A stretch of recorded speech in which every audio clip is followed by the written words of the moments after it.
Hello, welcome everyone. Native reviewers channel visit చేసినందుకు thanks. ఇంకొక కొత్త వీడియోతో ఈరోజు మీ ముందుకు వచ్చేసాం. మేము ఈరోజు ఏ విషయం గురించి మా ఒక అన్ఫిల్టర్డ్ ఒపీనియన్ని మీతో చెప్పుకోవాలని అనుకుంటున్నామనేది మీకు ఆల్రెడీ థంబ్నెయిల్ మరియు టైటిల్ చూసి తెలిసై ఉంటుంది.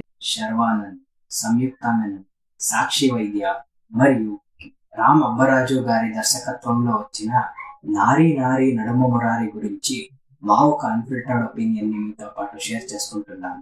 నారీ నారీ నడుమ మురారి ఇది సంక్రాంతి పండక్కి వచ్చిన మరో ఫ్యామిలీ ఎంటర్టైనర్ జానర్ లో వచ్చిన సినిమా అయ్యింది.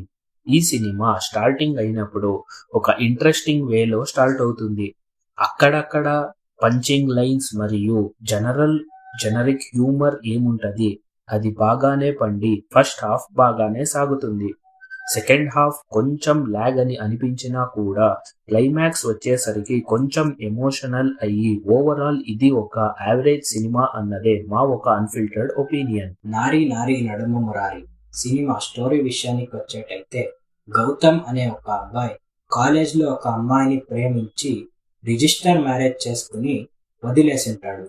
తరువాత కొన్నేళ్ల తర్వాత ఇంకో అమ్మాయిని ప్రేమించి రిజిస్టర్ మ్యారేజ్ చేసుకునేటప్పుడు రిజిస్ట్రార్ పైన మ్యారేజ్ ది డైవర్స్ సర్టిఫికేట్ అడిగినప్పుడు ఎలా వాళ్ళు ఛాలెంజెస్ ఫేస్ చేస్తారు మరియు ఈ టాపిక్ మీద ఎలా ఒక హ్యూమర్ జనరేట్ చేశారు అన్నదే ఈ యొక్క సినిమా స్టోరీ అయి ఉంటది.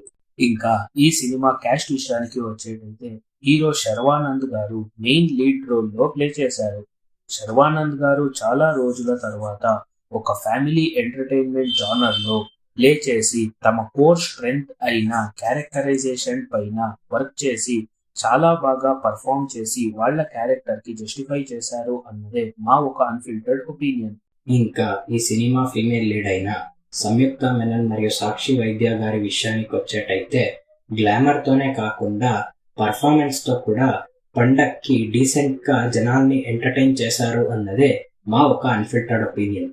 ఇంకా ఈ సినిమాలో one of the main supporting roles లో ప్లే చేసిన నరేష్ మరియు సంపత్ గారి విషయానికి వచ్చేటైతే, హీరో మరియు హీరోయిన్ ఫాదర్ రోల్ లో ప్లే చేసిన వీళ్ళు తమకిచ్చిన క్యారెక్టరైజేషన్ కి చాలా బాగా యాక్ట్ చేసి వీళ్ళ మధ్యలో వచ్చే ఒక జనరిక్ హ్యూమర్ ఏముంటది అది చాలా బాగానే పండి ఈ మూవీకి వీళ్ళిద్దరి పర్ఫార్మెన్స్ మరియు రియల్ లైఫ్ ఇన్సిడెంట్స్ తో చేసిన కామెడీ ఒక ప్లస్ పాయింట్స్ అయ్యింది అన్నదే మా ఒక అన్ఫిల్టర్డ్ ఒపీనియన్. ఇంకా ఈ సినిమా కామెడియన్స్ విషయానికి వచ్చేటైతే, సునీల్ గారు, వెన్నెల కిషోర్ గారు మరియు సత్య గారు సీన్ లో అప్పుడప్పుడు వచ్చినా కూడా వాళ్ళకిచ్చిన క్యారెక్టరైజేషన్స్ మూవీకి యాప్ట్ గా ఉండి వాళ్ళ పర్ఫార్మెన్స్ తో జనాల్ని ఎంటర్టైన్ చేశారు అన్నదే మా ఒక అన్ఫిల్టర్డ్ ఒపీనియన్. శ్రీకాంత్ అయ్యంగార్, సిరి హనుమంతయ్య మరియు ఇతరులు తమకిచ్చిన క్యారెక్టర్ కి చాలా బాగా పర్ఫామ్ చేసి జస్టిఫై చేశారు అన్నదే మా ఒక unfiltered opinion.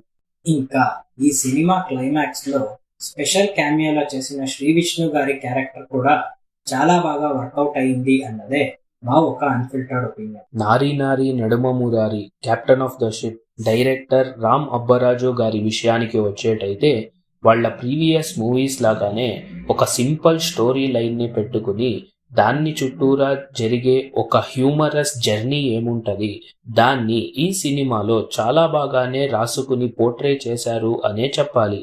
Especially real life events తో పాటు సోషల్ మీడియాలో ట్రెండింగ్ లో ఉండే కొన్ని మీమ్స్ ని వాడుకుని ఈ సినిమాలో హ్యూమర్ జనరేట్ చేయడమే కాకుండా ఈ సినిమా మొత్తం ఒక ఫన్ రైడ్ గా తీసుకు వెళ్లారు అన్నదే మా ఒక అన్ఫిల్టర్డ్ ఒపీనియన్. ఇంకా ఈ సినిమా మ్యూజిక్ డైరెక్టర్ అయిన విశాల్ చంద్రశేఖర్ గారి విషయానికి వచ్చేటైతే, ఈ సినిమా రిలీజ్ కి ముందు రిలీజ్ అయిన సాంగ్స్ లో ఒక్క సాంగ్ సినిమాకి హైప్ తెచ్చినా కూడా మిగతా సాంగ్స్ అంతగా హైప్ తేకపోవడంతో ఇంకా ఈ సినిమా బీజిఎం కూడా ఓకేష్ అన్నదే మా ఒక అన్ఫిల్టర్డ్ ఒపీనియన్. ఇంకా ఈ సినిమా కామెడీ విషయానికి వచ్చేటైతే, హీరో మరియు వాళ్ళ నాన్న క్యారెక్టర్ లో ప్లే చేసిన నరేష్ గారి మధ్యలో ఉండే ఒక డ్యూయో ఏముంటది దాంట్లో వచ్చే రియల్ లైఫ్ ఇన్సిడెంట్స్ లో తీసుకుని జనరేట్ అయ్యే హ్యూమర్ అది చాలా బాగానే వర్కౌట్ అయ్యింది. దాంతో పాటు వెన్నెల కిషోర్, సునీల్ మరియు సత్య మరియు సంపత్ కుమార్ గారి మధ్యలో వచ్చే కూడా కామెడీ కూడా చాలా బాగానే వర్కౌట్ అయ్యింది అన్నదే మా ఒక అన్ఫిల్టర్డ్ ఒపీనియన్. నారీ నారీ నడుమ మురారి సినిమా చూసిన తర్వాత మాకు అన్ఫిల్టర్డ్ గా అనిపించింది ఏంటి అంటే, ఆడియన్స్ ఈ సినిమాకి ఏం వెళ్తారు, వాళ్ళు ఈ సినిమాలో స్టోరీ లాజిక్ అని తల్లో పెట్టుకుని వెళ్తే ఎక్కడో ఇష్టం కాదు అని. అంతే కాకుండా వాళ్ళు ఒక ఫన్ ఎంటర్టైన్మెంట్ మరియు ఒక హ్యూమర్ జనరేట్ అవ్వడానికి 2 hours మంచి నవ్వుకుని వస్తాము అని వెళితే అప్పుడు ఆడియన్స్ ఈ మూవీని ఎంజాయ్ చేస్తారు. అంతేకాకుండా ఫస్ట్ హాఫ్ లో మనం చూసినట్టయితే వచ్చే ఒక సాంగ్ స్టోరీతో మూవ్ అవ్వడంతో పాటు ఈ సినిమాకి తక్కువ స్క్రీన్ టైం తీసుకుని ఎంటర్టైన్ చేసింది అన్నదే మా ఒక అన్ఫిల్టర్డ్ ఒపీనియన్. సో ఇది ఈరోజు మా వీడియో అయ్యింది. మీరు ఈ సినిమా చూసినట్టయితే కమెంట్ చేయండి, మరియు ఎవరు మీ ఫ్రెండ్ వెళ్ళాలనుకుంటున్నారో వారితో షేర్ చేయండి. మా ఈ ఒక అన్ఫిల్టర్డ్ ఒపీనియన్స్ మీకు నచ్చినట్టయితే దయచేసి కమెంట్ చేయండి మరియు లైక్, షేర్, సబ్స్క్రైబ్ చేసుకోండి. లాస్ట్లో బెల్ కొట్టేది మాత్రం మర్చిపోకండి.